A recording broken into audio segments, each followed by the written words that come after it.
Are you a mum in the busyness of motherhood? Are you managing multiple things and wishing you had more time but feeling lost? Like, what would I do with more?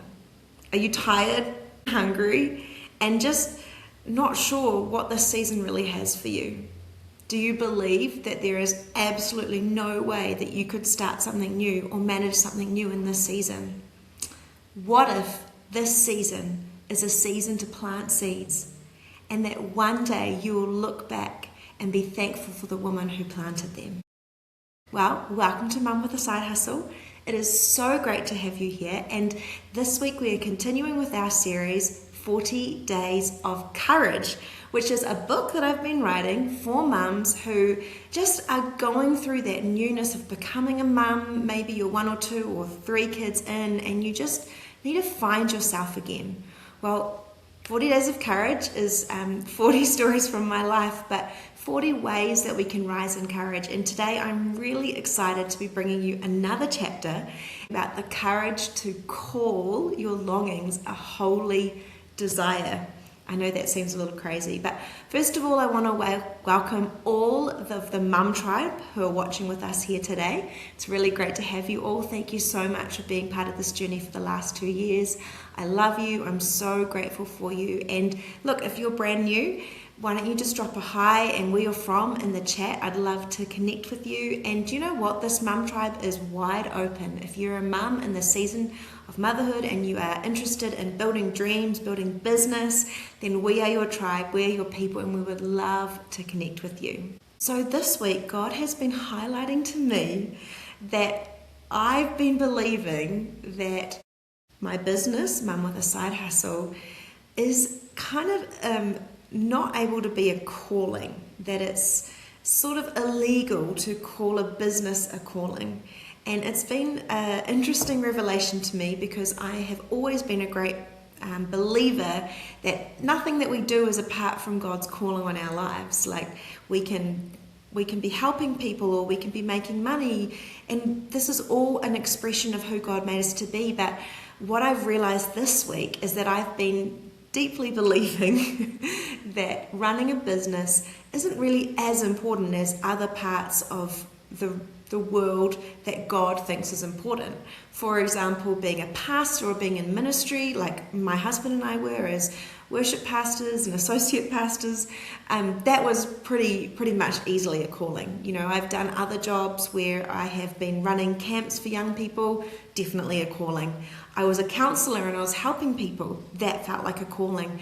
But 2 years into Mum with a Side Hustle, and I hadn't actually called this a calling. And this week God was just showing me that actually, Alicia, this is a calling, and I want you to embrace it, and I want you to live like Mum with a Side Hustle.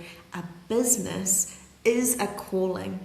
And so that's what I've been wrestling with this week, and it sort of leads into today's story. And I'm going to read from the 40 Days of Courage, just a short excerpt from an experience that I had the year before I met my husband. I decided to go on this trip because I hadn't met anyone. I wanted an adventure, I wanted fun, and yeah, you'll hear the rest as we go into the story. This chapter is about really having the courage to believe that your story and your dreams are actually a high calling from God. So yeah, excited to share this chapter with you. My story starts with a really long car ride. So long I've actually lost count of the number of hours it took. As you drive towards Nordkapp, which is the northernmost point of mainland Europe, the world around you slowly changes. The trees grow shorter, the bushes thinner, the air becomes lighter and colder. By the time you reach Hunensvag, the last town before the Cape, there are no trees, only grey shrubs, rocks, and a sky that often mirrors the colour of the earth. Even the water nearby seems colourless, crystal clear, but still somehow grey. It's one of the most fascinating places I've ever been, not just for how it looks, but for how it feels. Quiet.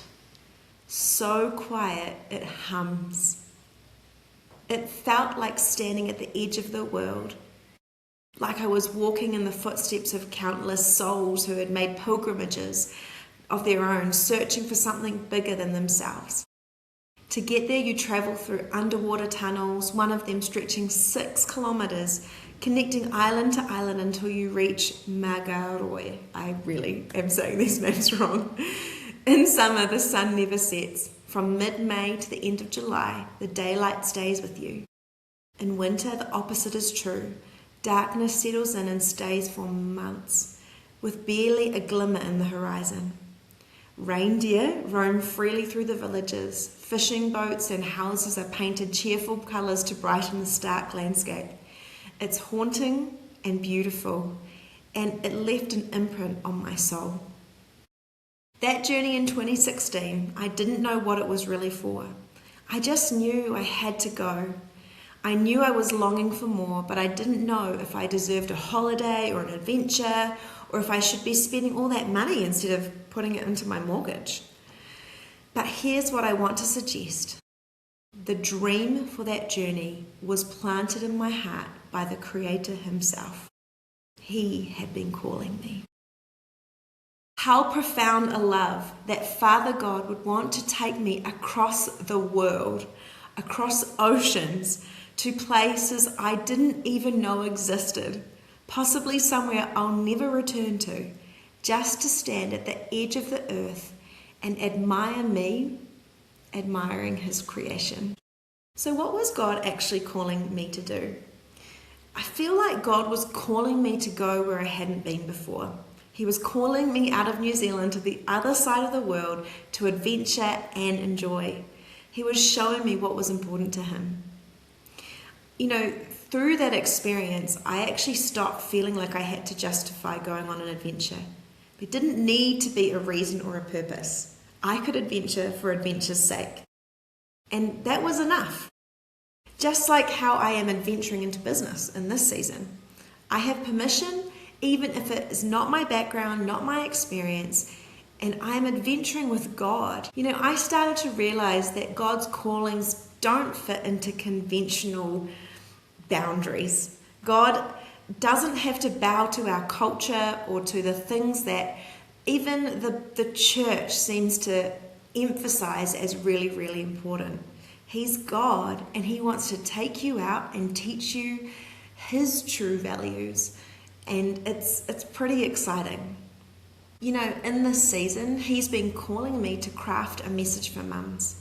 Mums like you and me who love our children, actually really enjoy motherhood. Maybe you dreamed about becoming a mother, and He's actually called me to do something that I haven't seen anyone else do in quite the same way. And so it's been really amazing as I've journeyed along this pathway to discover that He actually wants me here. He wants me here with this message, just like He has callings, desires, dreams on your heart that He wants you to fulfill as well, and that you're going to really love and enjoy them. I want to tell you today, those things on your heart are really important, and they matter to God, and they matter to the people that you are called to serve. Even if it is a business that makes money, it is just as important as a salvation message from a pulpit. All of these things are part of the ecosystem in the world that God created. And this week I really discovered that again afresh. You know, I was thinking about how I felt Him calling me on this crazy adventure. I was thinking about how marked it felt to feel at the end of the world and not to be helping anyone. You know, I'm a counsellor. I've run programs for girls and boys in high school. I've done so many things to help other people, yet the place that He called me to was at the end of the world, and it was just me and Him. And so if that was important to God, then me discovering how to be a business person, which is not in my experience, that's really important to Him too. So just like I followed Him in 2016, I followed Him to the end of the world, I've been following Him on this journey of mum with a side hustle for like more than 2 years now. I one day had this idea in the shower when my baby was 8 months old, and I just kept going.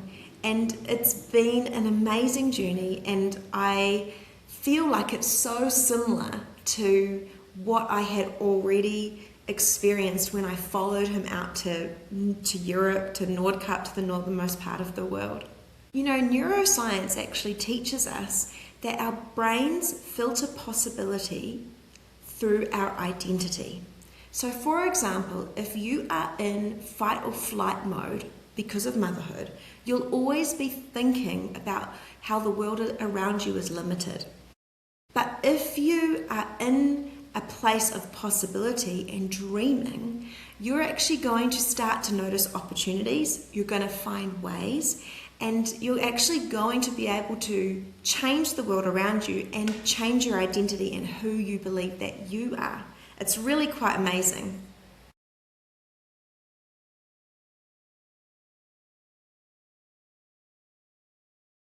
This week I also had a little revelation about the Proverbs 31 woman. Now, hold on here. I know that this is probably one of the most overly used chapters in the Bible.